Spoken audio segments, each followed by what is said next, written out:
Estados Unidos, informa el presidente Trump al Congreso que está en una guerra, que está en un conflicto armado interno. Y en ese mismo contexto se conoce, desde parte del régimen de Nicolás Maduro, la incursión de 5 cazabombarderos, 5 F-35 de Estados Unidos, no es técnicamente en el espacio aéreo venezolano, pero sí en el espacio inmediatamente anterior, que es en la zona económica exclusiva. No es el espacio aéreo territorial de Venezuela, pero es el espacio aéreo que coincide con la zona económica exclusiva a 75 kilómetros de la costa venezolana. Si querés podemos escuchar el anuncio del ministro de Defensa, Vladimir Padrino López. Denuncio del mundo el acoso militar, la amenaza militar del gobierno de los Estados Unidos sobre el pueblo de Venezuela, que lo que quiere es paz y trabajo y felicidad. Denuncio ante el mundo esta situación que, repito, no deja de ser una provocación, pero también una amenaza a nuestra seguridad nacional.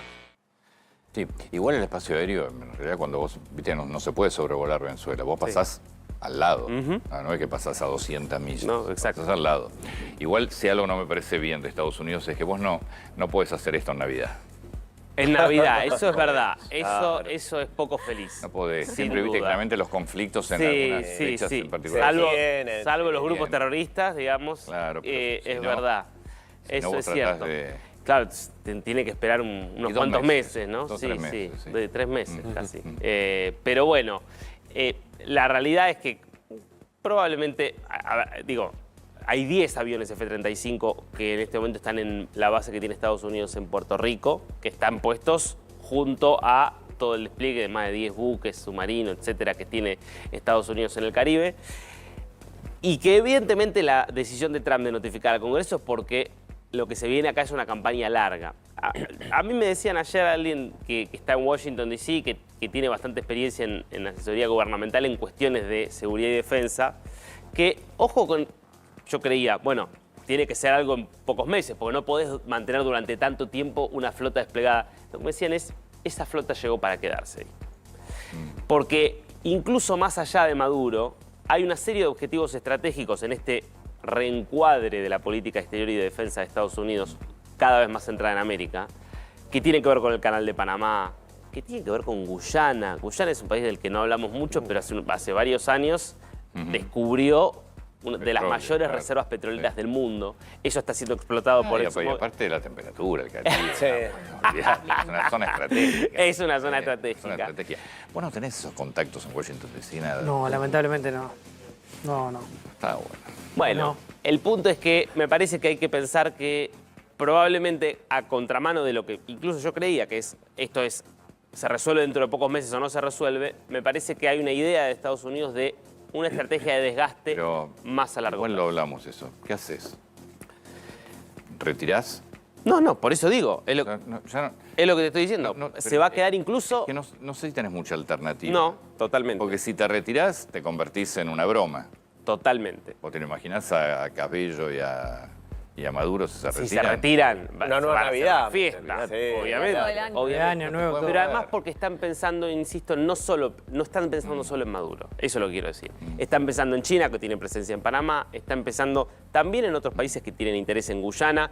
No vaya a ser que esas reservas de petróleo terminen en manos de algún régimen que también se vuelva aliado a rivales estratégicos de Estados Unidos. Entonces me parece que esto es parte de una estrategia de muy largo plazo. Entonces quizás lo quieran ir desgastando de a poco a Nicolás Maduro. Mientras el mundo le da la espalda a Nicolás Maduro, él sigue teniendo un importante aliado en la región, nada más y nada menos que su vecino de Colombia, Gustavo Petro, quien ha hecho un llamado muy importante a las Fuerzas Armadas y específicamente a su ministro de Defensa, Pedro Sánchez, a articular las Fuerzas Armadas de Colombia con las de Venezuela, nuevamente demostrando ese respaldo que le da Gustavo Petro a Maduro en toda esta situación y tensión política, en especial por la amenaza del gobierno de los Estados Unidos. Ante estas declaraciones de Petro, la precandidata senadora Vicky Dávila hizo un llamado a las Fuerzas Armadas a desobedecer esta orden de Petro. Cintia, un gusto saludarte a toda nuestra audiencia en Latinoamérica, también en los Estados Unidos. Pareciera que sí, que la candidata Vicky Dávila le está haciendo la misma jugada que hizo Gustavo Petro en Estados Unidos, con megáfono en mano, diciendo Petro en Nueva York, que no le hicieran caso los militares a Donald Trump. Ahora la candidata Vicky Dávila en Sabaneta, que es a 2 minutos de la ciudad de Medellín, en el departamento de Antioquia, en las últimas horas le dice a los militares colombianos que no le hagan caso a Petro, en lo que Petro ha denominado como unir inteligencias entre Colombia y Venezuela contra el narcotráfico, y que esto realmente perdería, para muchos expertos, Colombia la soberanía en tema de seguridad. Ya es un tono muy mayor el que está dando a conocer en este momento el gobierno colombiano, en una alianza cada vez más profunda, más estrecha, más cercana entre el gobierno colombiano y el régimen de Nicolás Maduro. Vamos a ver en qué termina todo esto, porque quien lo había dicho inicialmente al hablar de una zona binacional entre Colombia y Venezuela había sido el propio Nicolás Maduro, donde había hablado, si recuerda, Cincia, de poder unir la Guardia Bolivariana con el ejército colombiano allí en esa zona. Pues ahora es desde Colombia que Petro está diciendo que hay que unir esta inteligencia. Aquí, en medio de este proceso electoral, ya los candidatos están utilizando el mismo lenguaje que utiliza Gustavo Petro a nivel internacional para decirle a los militares en Colombia que no le hagan caso a Gustavo Petro en esta situación de alianza de seguridad entre ambos países. Vamos a ver en qué termina esto, pero mientras tanto, Cincia, te comento que siguen las polémicas decisiones de Gustavo Petro. El más reciente tiene que ver en cerrar en su totalidad los acuerdos entre Colombia e Israel.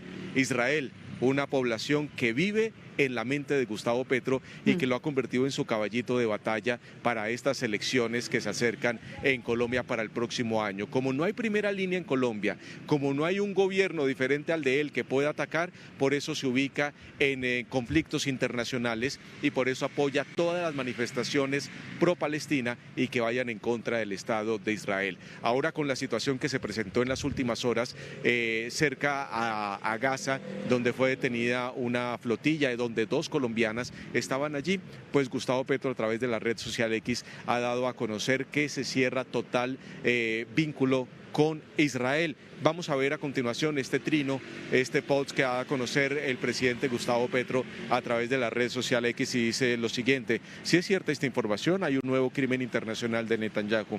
Ha sido detenidas en aguas internacionales 2 ciudadanas colombianas que estaban en actividades de solidaridad humana en Palestina. Cancillería debe hacer todas las demandas respectivas, incluso en la justicia israelí. Invito a abogados internacionales que se pongan al servicio de Colombia, al lado de nuestros abogados. El Tratado de Libre Comercio con Israel se denuncia de inmediato y dice lo siguiente: sale toda la delegación diplomática de Israel en Colombia. Cincia, desde el año 2024, Petro venía teniendo todo este conflicto con Israel.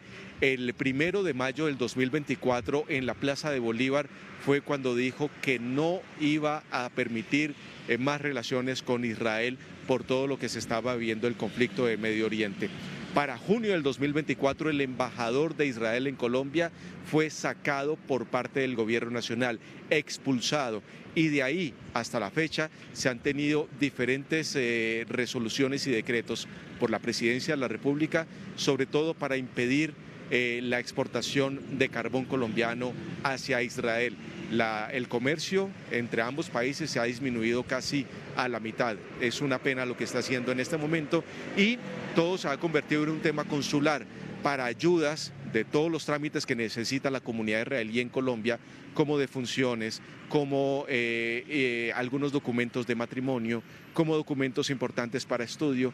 Todo eso, si se hace en este momento realidad esta decisión del gobierno nacional de expulsar a todos los integrantes del consulado, serían cerca de 40 personas las que trabajan en este momento en el consulado que tendrán que salir del país. Una decisión extremadamente polémica por parte del gobierno nacional, que, volvemos a repetir, tiene sus ojos puestos en conflictos internacionales, pero desconoce todo lo que está pasando en Colombia.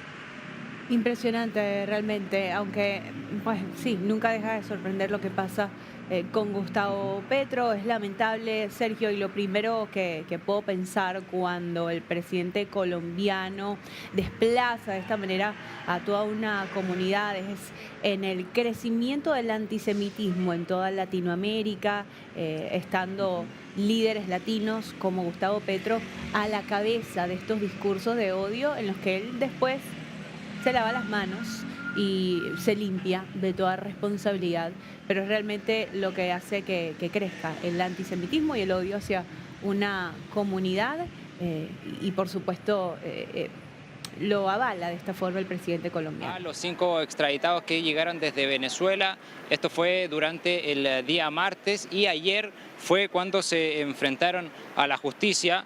Precisamente el caso de El Fresa, quien estuvo involucrado en el secuestro del teniente Ronald Ojeda acá en Chile. Me refiero a Edgar Benítez Rubio, que fue imputado el día de ayer por asociación criminal, secuestro con homicidio y receptación. En el caso de Ronald Ojeda, del teniente Ronald Ojeda, la misión que tenía El Fresa, como es apodado, era de, él daba los vehículos para que se movilizaran toda la organización criminal en el caso del teniente Ronald Ojeda, que sucedió en febrero del año pasado, y estuvo proporcionando los vehículos y también en temas de logística, por así decirlo, fue partícipe, y es por eso que se le decretó prisión preventiva por parte del Poder Judicial ayer acá en Chile.